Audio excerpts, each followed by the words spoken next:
Yes Medchal జిల్లా కంట్లకోయ CMR college లో దారుణం చోటు చేసుకుంది. లేడీస్ హాస్టల్లో సీక్రెట్ కెమెరాస్ దడపుట్టిస్తున్నాయి. ఇప్పటికే వందలాది మంది యువతలో వీడియో బయట వస్తూ ఉండడంతో విద్యార్థినులు ఆందోళన చెందుతున్నారు. ఎప్పుడేం జరుగుతుందని బంబేలెత్తిపోతున్నారు. అరచేతిలో ప్రాణాలు పెట్టుకొని అక్కడుంటున్నారు. దేవాలయం వంటి యూనివర్సిటీలో ఇలాంటి ఘటనలు జరగడం బాధకరమని చెప్పొచ్చు. వాష్రూమ్ లో హిడెన్ కెమెరాలు ఎందుకు పెట్టారని ప్రశ్నిస్తున్నారు విద్యార్థినులు. కాలేజ్ యాజమాన్యం తీరుపై మండిపడుతున్నారు స్టూడెంట్స్.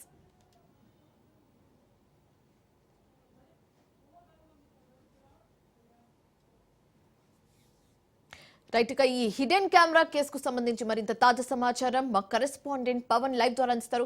పవన్, చెప్పండి, ఇంత ప్రెస్టీజియస్ కాలేజ్ లో ఇలాంటి ఘటన చోటు చేసుకోవడం అనేది ఒక పెద్ద బాధకరమైన విషయం అని చెప్పొచ్చు. అయితే యాజమాన్యం ఏం చెప్తుంది, స్టూడెంట్స్ ఏం చెప్తున్నారు, అక్కడ ఉన్న స్టూడెంట్ యూనియన్స్ ఏం చెప్తున్నారు? దీనికి సంబంధించి కాలేజీ యాజమాన్యం వచ్చి పిల్లల తల్లిదండ్రులకు కూడా భరోసా ఇవ్వాలి, లేకపోతే మాత్రం ఈ యొక్క ఆందోళన కంటిన్యూ చేస్తామని చెప్పి కూడా దీనికి సంబంధించి పూర్తిగా తల్లిదండ్రులతో పాటు విద్యార్థి సంబంధించిన సంఘాల నేతలు కూడా ఇక్కడికి వచ్చారు. బీజేపీ కార్యకర్తలు కూడా ఇప్పటికే ఇక్కడికి వచ్చారు. ఏబీపీ ఇక్కడికి వచ్చారు, విద్యార్థులతో మాట్లాడుతున్నారు. వారి డిమాండ్ సంబంధించి కావచ్చు, వారికి ఎలాంటి రక్షణ కల్పించాలనే దానిపైన ప్రధానంగా వారు మాట్లాడుతున్న పరిస్థితి కూడా చూస్తున్నాము. మొత్తానికి చూస్తే మాత్రము బీజేపీ సంబంధించిన ఇక్కడ స్థానిక నేతలు కూడా చేరుకున్నారు. ఒకటేసారి వీ వాంట్ జస్టిస్ అని చెప్పి ప్రధానంగా వారు డిమాండ్ వ్యక్తం చేస్తున్నారు. ఎందుకంటే ఇప్పటికే పోలీసులు కూడా వచ్చారు. పోలీసులు వచ్చి పూర్తిగా దర్యాప్తు కొనసాగించారు. దర్యాప్తులో భాగంగా కొంత ఫింగర్ ప్రింట్స్తో పాటు కొన్ని సైంటిఫిక్ ఎవిడెన్స్ని కూడా పోలీసులు సేకరించారు. అయితే మాత్రము విద్యార్థులు ఇక్కడ బైఠాయించి ఆందోళన కూడా చేస్తున్న పరిస్థితి కూడా చూస్తున్నాం. ఒకసారి మనం కెమెరాలో కూడా చూపించే ప్రయత్నం చేద్దాము. విద్యార్థులు హాస్టల్ సంబంధించిన వార్డుల్లో కూర్చున్నారు, యొక్క ప్రాంగణంలో కూర్చొని ఆందోళన కూడా చేస్తున్నారు. ఆందోళన చేస్తున్న నేపథ్యంలోనే బీజేపీ నేతలు వారితో మాట్లాడుతున్నారు. ఎందుకంటే వారి యొక్క రక్షణకు సంబంధించి ఏ విధంగా ఉండాలి, రక్షణ ఏ విధంగా కల్పించాలని చెప్పి కూడా కోరుతున్నారు. చెప్పండి, దీనికి సంబంధించి విద్యార్థులు ఏమంటున్నారు, వారి రక్షణకి ఎలా ఉండాలి? నమస్కారం, నా పేరు శ్యామ్కేన్ రెడ్డి. నేను విజయవాయం అసెంబ్లీ కన్వీనర్ కుత్బాపూర్ నుంచి వచ్చాను. ఏ చెల్లి కానీ ఏ తల్లి కానీ అన్యాయం చేస్తే మేము కూడా ముందుంటాం. ఇలాంటి పరిస్థితుల్లో ఈ రాజకీయాలు చేస్తున్నారు కొంతమంది వచ్చి. రాజకీయం కాదు, మేము సపోర్ట్ కోసం వచ్చాము. ఏ రిపోర్ట్ అన్నా ఫారెన్సిక్ రిపోర్ట్ నుంచి తీసుకొని అన్ని రిపోర్ట్స్ మాకు కావాల్సిందే. ప్లస్ ఇంకోటి 5 మంది కస్టడీలు తీసుకున్నారంటే మిగతా 5 మంది ఎందుకు తీసుకోలేదు? అది సీఐ గారు, ఏసీబీ గారు, డీసీ గారు వచ్చి ఇక్కడ న్యాయం చెప్పాలి. ప్లస్ వీళ్ళకి అన్యాయం ఏమేమి డిమాండ్స్ ఉన్నాయో ఆ డిమాండ్స్ మొత్తం నెరవేరాలని మేము కోరుతున్నాం. అంటే విద్యార్థుల తల్లిదండ్రులు కూడా వస్తే కూడా స్టూడెంట్స్ సంబంధించి వాళ్ళు పంపించట్లేదు. దీనికి సంబంధించిన విద్యార్థి తల్లిలు వచ్చినా వీళ్ళు పోలీసు వాళ్ళు ముందస్తు మల్లారెడ్డి వాళ్ళు మాట్లాడి ఇంకో సైట్ వచ్చింది. మొత్తానికి చూస్తే మాత్రం డిమాండ్ కంటిన్యూ చేస్తున్నారు. మరోవైపు చెప్పండి, విద్యార్థి తల్లిదండ్రులకు సంబంధించి విద్యార్థి తల్లిదండ్రులు వచ్చింది.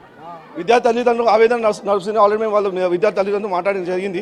వాళ్ళు కూడా ఆవేదన వాళ్ళకి న్యాయం కాదని చెప్పారు. మేము కూడా భరోసా ఇచ్చాము. మా అధ్యక్షుడు బండి సంజయ్ గారు కూడా మాట ఇచ్చారు, మీకు పోయి పరిశీలన చేయండి, వాళ్ళకి రక్షణగా ఉన్నామని చెప్పి. మేము ఇక్కడ బయట ధర్నా చేస్తాం. ఎటీవీసీలో వాళ్ళ న్యాయం వరకు ఫారెన్సిక్ రిపోర్ట్ వచ్చే వరకు. ప్లస్ మిగతా 5 మంది లోపల ఉన్న వాళ్ళు బయట తీసుకొచ్చే కస్టడీ తీసుకోవాలి. ఆ ప్రీతి రెడ్డి ఆమె కూడా బయట ఉందన్నమాట.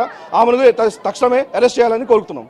మొత్తానికి ఇక కాలేజ్ సంబంధించి చూస్తే మాత్రము ధర్నా కంటిన్యూ అవుతుంది. తమ డిమాండ్ రక్షణ ఏ డిమాండ్స్ ఉన్నాయో కాలేజ్ యాజమాన్యం వచ్చి మరి పూర్తిగా దీనికి బాధ్యత వహించాలి, లేకపోతే ఈ యొక్క ధర్నాన్ని ఇలానే కంటిన్యూ చేస్తామనేది మాత్రం ప్రధానంగా స్టూడెంట్స్ కూడా ఆందోళన వ్యక్తం చేస్తున్నారు. అయితే స్టూడెంట్స్ సంబంధించి కొన్ని వీడియోలు కూడా తీయొద్దు అంటున్నారు. ఎందుకంటే వారి ప్రైవసీకి దెబ్బ కలుగుతుంది కాబట్టి, కొద్దిగా ప్రైవసీ అడ్డంకం కలుగుతుంది కాబట్టి వీడియోలు కూడా తీయొద్దు అంటున్నారు.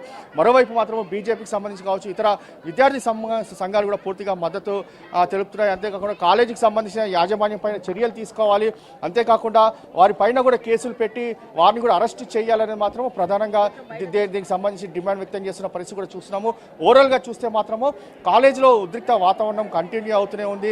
అయితే ఈ యొక్క కాలేజీకి సంబంధించిన యొక్క పూర్తిగా తమకు వచ్చి పిల్లల తల్లిదండ్రులకు యొక్క వారి భరోసా కావచ్చు, దానికి సంబంధించి పూర్తిగా రక్షణ కల్పిస్తే మాత్రము తమకు కొద్దిగా ఉంటాము, లేకపోతే మాత్రం ఇక్కడ నుంచి పిల్లలు కూడా తాము తీసుకెళ్ళిపోతాము అన్నా కూడా ఈ కాలేజీకి సంబంధించిన యాజమాన్యం పిల్లల్ని కూడా పంపించడం లేదని చెప్పి ప్రధానంగా తల్లిదండ్రులు చాలామంది ఇక్కడికి వస్తున్నారు. కానీ పోలీసులు మాత్రము తల్లిదండ్రులు లోపలికి అలో చేయట్లేదు, కేవలం బయటనే ఉంచుతున్నారు, గేట్ వద్దనే ఉంచి అక్కడి నుంచే వారిని తిరిగి పంపిస్తున్నారు. కానీ దీనిపైన ఎలాంటి చర్యలు తీసుకుంటారు, పోలీసు లీగల్ యాక్షన్ ఎలా ఉండబోతుంది, ఇంకా ఎవరైతే అనుమానితులు ఉన్నారో వారందరినీ కూడా అదుపులోకి తీసుకోవాలని కోరుతున్నారు. అంతేకాకుండా వారిపైన చర్యలు కూడా తీసుకోవాలి, ఇంకోసారి ఇలాంటి ఘటన పునరావృతం కాకుండా కావాల్సిన చర్యలు కూడా తీసుకోవాలి. అంతేకాకుండా సీసీ కెమెరాలు, ముఖ్యంగా సీసీ కెమెరాలు పనిచేయటం లేదని చెప్పి విద్యార్థులే చెప్తున్నారు. ఒకవేళ సీసీ కెమెరాలు పనిచేస్తే మాత్రము ఎవరైతే ఈ యొక్క బాత్రూంలో వీడియో కెమెరా కావచ్చు, హెడెన్ కెమెరా అమర్చారో దానికి సంబంధించిన ఫుటేజ్లో, సీసీ ఫుటేజ్లో ఉంటుంది. కానీ సీసీ కెమెరాలు కూడా పనిచేయడం లేదంటే కాలేజీ యాజమాన్యం ఎంత నిర్లక్ష్యంగా ఉంది అనేది మాత్రము ప్రధానంగా మనం ఈ యొక్క సీసీ కెమెరాని సంబంధించి చూస్తేనే మనకు అర్థమవుతుంది. ఇప్పటికైనా కాలేజీ యాజమాన్యం బయటికి రావాలి, వచ్చి పిల్లలకు ఎలాంటి భరోసా ఇస్తుందో పూర్తిగా మీడియాతో మాట్లాడుతూ దీనికి సంబంధించి అన్ని వివరాలు తెలపాలని చెప్పి కూడా స్టూడెంట్స్ కూడా కోరుతున్నారు. Right, thanks for the updates Pawan.